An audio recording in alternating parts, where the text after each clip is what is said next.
අයියායි මගේ පොඩි අයියා මේ ඔක්කොම බුද්ධියක හිටියේ මේ ගෙවල් වල. එක්කෙනෙක්වත් නැගිටලා හිටියේ නෑ මහන්සිය ඒ වුණාට. නැගිට එක මං අයියාව පාට අම්මව දාලා ජීවිත බේරුව විතරයි අපි කෙරුවේ. අයියා රංගභාගේ. ඔව්. ඔය රෝද පුටුවේ. අදත් අනිත් රෝද පුටුව. හැබැයි මං තල්ලි දීලා කියලා පොඩි මේ ඔයගේ මිනිස්සු මට දීපු 10ක් වල. ඕලද. මේ සිරප් කොහොමද මන් කියවන සිරප්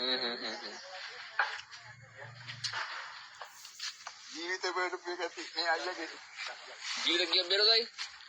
ජීවිත මේ පවුල් ටිකටම පණිවිඩ ලබා දුන්නේ මෙයානේ. මෙයාගේ ඔක්කොම ටික අහකට දාලා මෙයා දුවලා ගිහින් අනිත් පැයට දුන්නා.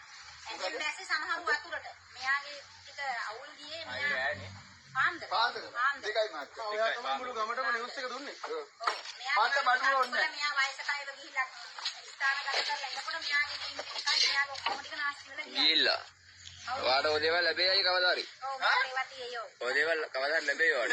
මෙයා මේ උඹලට කෑල්ලක්වත් කන්නේ මස් මාවඩ මොකුත් කන්නේ නැති මිනිස්සෙක් ඉතින්. අයියා විතරයි. ඈ